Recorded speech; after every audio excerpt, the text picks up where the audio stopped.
lebih lanjut, saya boleh tahu profil Ibu bagaimana? Profil banyak pendidikan atau mungkin riwayat hidup aja, biografi.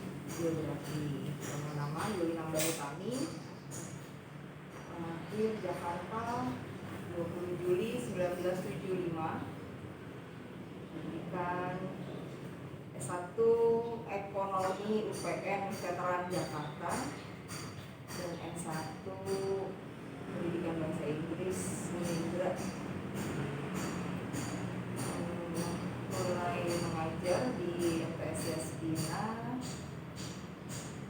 2 Oktober 2005. Kemudian menjadi guru tetap 2 Oktober 2006. Jabat wakaf kesiswaan sejak tahun 2014.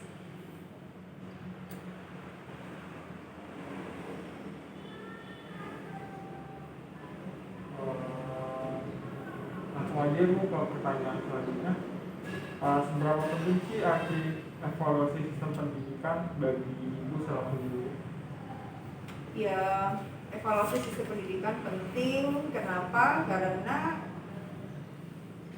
untuk mengetahui seberapa jauh sih apa yang sudah kita laksanakan selama ini dalam dunia mengajar, dalam kegiatan belajar mengajar, apakah sudah bagus ataukah belum. Kalaupun belum berarti harus bagaimana, kalaupun sudah bagus berarti harus lebih ditingkatkan.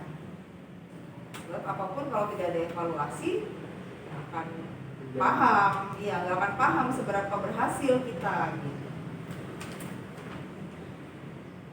Terus apa saja sih prinsip-prinsip dalam bentuk evaluasi sistem pembelajaran yang ditetapkan di sekolah ini? Prinsip-prinsipnya itu dalam evaluasi sistem pembelajaran ya. Ya, yang pertama masalah kinerja. Itu termasuk evaluasi ya. Iya. Kinerja dari tenaga pendidik dan tenaga pendidikan. Artinya dari pendidik ini bagaimana dia, apakah sudah mengajar datang tepat waktu, sesuai jadwal, sesuai dengan RPP yang dibuat. Kemudian kalau untuk tenaga non kependidikan, apakah sudah ada pelayanan yang baik terhadap siswa dan juga tenaga pengajar. Kemudian dari sisi kinerja. Dan evaluasi yang selanjutnya adalah dari sisi penilaian yang dilaksanakan gitu ya. Artinya kalau misalkan penilaian itu berkenaan dengan nilai-nilai siswa ya. Kalau nilai siswa kemudian nih, misalnya contoh mata pelajaran matematika, kemudian nilainya banyak nilai siswa yang jelek. Nah itu berkaitan itu dengan bagaimana nih gitu kok apanya yang salah gitu, apakah guru yang mengajarnya ataukah memang daya tangkapnya, lalu dievaluasi. Kalau memang ternyata cara mengajar mungkin berarti kita harus meningkatkan bagaimana caranya nih membuat supaya belajar matematika menjadi menyenangkan. Kalau ternyata sudah dilaksanakan belajar yang menyenangkan, ternyata hasilnya juga belum bagus, nah bisa jadi memang inputnya yang diterima oleh anak-anak ini kurang baik. Sehingga kalau seperti itu bagaimana? Berarti nilai harus diturunkan sedikit supaya mencapai AKM. Sisi seperti itu, cuma kan nggak kemudian menyelesaikan masalah kan. Berarti ada pelajaran-pelajaran tambahan yang harus dilaksanakan atau dilakukan. Itu sih prinsip-prinsipnya. Kemudian selain kinerja, yaitu masuk ya dalam penilaian juga gitu kan, evaluasi penilaian kita seperti apa. Ada nggak sih Bu prinsip-prinsip lain selain dua ini, kinerja dan penilaian? Ya itu yang utama sih ya, utama dalam penilaian Terus yang ketiga itu apa faktor pendukung dan penghambat dalam melaksanakan evaluasi pembelajaran menurut Ibu sebagai guru sekolah? Nah, pendukung. Kalau faktor pendukung ya jelas dari bukti fisik misalnya tadi ya.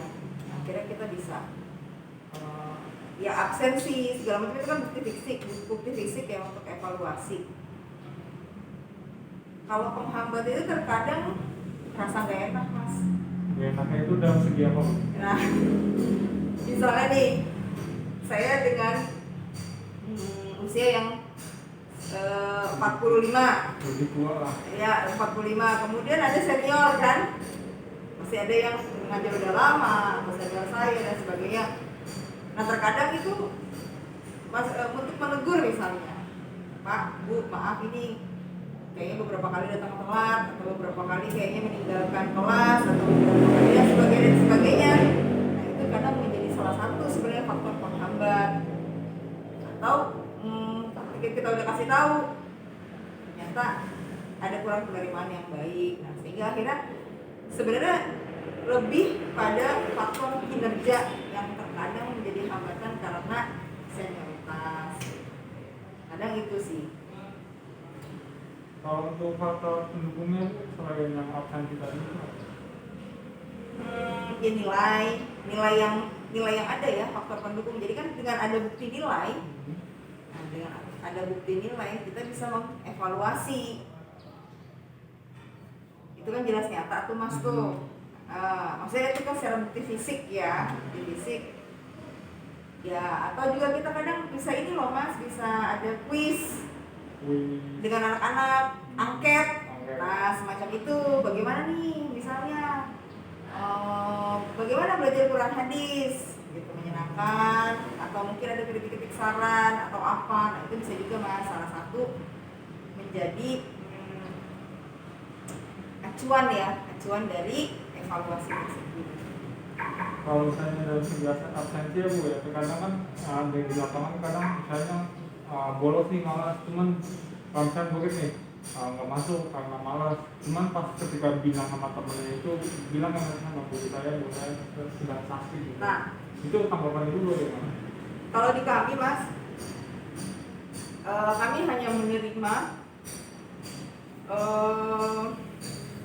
izin yang orang tuanya WA langsung ke kami. Orang tuanya WA? Iya, WA langsung ke kami. Jadi kalau tidak ada WA itu berarti alfa. Nah kita lihat mas, si anak ini alfa berapa kali? Ada toleransi dalam satu semester itu hanya 3 kali alfa, mungkin alfanya 3 kali ya. Mungkin dia lalai, artinya kelupaan nih, orang tua kelupaan WA dan sebagainya gitu. Nah kalau dia sudah tidak ada kabar lebih dari 3 hari misalnya, mana kok orang tua nggak ngasih kabar? Itu wali kelas yang kemudian akan WA ke orang tuanya, atas nama si ini kemana gitu. Nah, itu crossnya ke orang tua nggak respon juga mungkin, kadang-kadang orang tua nggak pegang HP misalnya, terutama emak nih misalnya, anak HP dipegang anak saya bu, bla bla bla dan sebagainya, sehingga dikendalikan oleh anaknya. Kami home visit mas, datang ke rumahnya langsung. Ya datang ke rumahnya, bu memberitahu anaknya udah nggak masuk sekian hari. Nah itu sehingga kan diketahui tuh dia bolos misalnya. Setelah dipanggil, setelah kita home visit, biasanya kan anak masuk ya, terus kita panggil kenapa gitu kan. Sebenarnya terkadang faktornya bukan karena faktor guru sih, kebanyakan karena faktor mereka terpengaruh oleh lingkungan, main bolos nggak masuk. Nah cuman kalau sebaliknya menimpa guru gitu, itu bagaimana tanggapan dari itu? Ya kalau guru kan, misalnya berapa kali nggak masuk, kita bisa hubungi ya. Adalah SP 1, ya kan, surat peringatan 1, surat peringatan 2, gitu kan. Kita harus tahu dulu dong mas, kenapa. Tapi biasanya sih jarang terjadi kalau pada guru. Jadi guru sakit nih, lebih dari 2 hari dari peraturan yayasan, harus ada surat keterangan dokter kalau dia lebih dari 3 hari. Selanjutnya Bu, apa saja sih hal-hal yang mempengaruhi tingkat keberhasilan pembelajaran seorang siswa? enjoy, menyenangkan. Selain itu ada Bu? Nomor satu sih itu ya, enjoy, menyenangkan, jadi belajarnya menyenangkan, gak membosankan. Ya itu sebagai faktor pendukung yang paling utama ya. Kemudian kan apa tadi faktor pendukung ya? Iya, faktor pendukung tingkat keberhasilan pembelajaran suatu siswa di dalam kelas itu menurut Ibu bagaimana? Lingkungannya nyaman, kemudian gurunya enak gitu ya, kemudian pembelajaran yang bagi mereka menyenangkan lah. Sebenarnya itu sebenarnya kan Mas hati senang dulu Mas, mau pelajarannya hanya SBK taruhlah nggak sesulit matematika, tapi kalau pelajaran SBK kemudian nggak menyenangkan mereka, ya kan mereka juga males Mas ngerjain apa aja. Jadi sebenarnya kan hati. Nah, hatinya senang dulu, disenangin dulu nih hatinya. Kalau seorang guru datang udah langsung marah-marah, moodnya hilang kan? Nah, kan sekarang gini Mas, anak semangat belajar kalau gurunya enak. Gurunya gak enak juga Mas, kita waktu itu mengalami kan kayak gitu kan, semangat itu kalau itu marah-marah aja gitu kan. Jadi mau semudah apapun pelajarannya akan jadi nggak menyenangkan gitu. Terus juga menurut Ibu apakah evaluasi sistem pendidikan di sekolah ini sudah berhasil atau belum? Kalau saya belum, bagaimana solusinya? Belum sepenuhnya. Ya itu Mas tadi masih ada beberapa yang kami menegurnya masih kurang enak ya. Itu aja sebenarnya masalahnya pada itu Mas. Kalau evaluasi masalah anak-anak, siswa dan sebagainya nggak jadi masalah, udah bagus evaluasinya. Tapi ini permasalahannya sebenarnya kadang pada kinerja guru, meskipun tidak semua gitu kan. Ada 1-2 poin kan ya Mas, misalnya rumahnya jauh sehingga datang sering telat.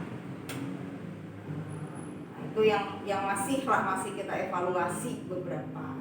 Itu aja sih, nggak ada. Ya tingkat keberhasilan saya bilang udah berhasil lah, hanya 1-2 poin aja lah yang belum teratasi. Menurut Ibu keberhasilan itu dalam hal apa gitu? Kita keberhasilan apakah anak-anak yang pada menang lomba atau apa? Ya, kalau keberhasilan dievaluasi nih anak-anak jauh lebih bagus dari kedisiplinan mereka. Saya lihat untuk anak-anak ini untuk anak-anak ya, untuk anak-anak kedisiplinan sudah bagus, tidak ada yang kemudian macam-macam nakal di luarnya terlalu atau kelewatan. Tawuran pun di sini nggak pernah Mas. Nggak pernah. Ya. Kalau guru pun itu udah bagus juga Mas, tapi kan ada kalanya 1-2 poin lah ya, 1-2 orang yang kita nggak bisa menuntut dia untuk sempurna gitu ya. Contoh kalau guru-guru senior Mas, dalam keadaan yang kayak begini, gaptek juga gaptek aja Mas. Oh, ada juga yang gaptek. Ya kan, kalau yang usia sudah 5 ke sekian ke atas kan nggak seperti Masnya dan yang lain-lain kan. Di sini kan guru mudanya juga banyak, sehingga kita saling bantu dalam hal teknologi. Nah, sekarang kan gini Mas, kalau dia misalnya suruh menciptakan link Zoom meeting, nah itu kan perlu bantuan yang muda. Nah itu sebenarnya itu aja poin, nggak sampai yang fatal lah gitu, sampai ini gurunya anaknya udah masuk kelas gurunya nggak ada itu. Kalau dalam segi ini teknologi misalnya belajar itu hanya mengandalkan papan tulis atau ada alat-alat pendukung lain? Ada proyektor, ada fokus proyektor, dan kita nggak melulu untuk belajar di dalam kelas. Kadang duduk di bawah pohon mangga belajarnya, kadang kita bawa untuk main di luar. Itu sih, nggak melulu Mas, nggak melulu untuk di papan tulis. Oh ya, terakhir Bu, sejarah profil sekolah ini. Kalau profilnya ada di ini sih Mas, nanti saya printin aja di komputer. Mungkin cukup sekian ya Bu pertanyaan dari saya. Aku yang lebih mohon maaf.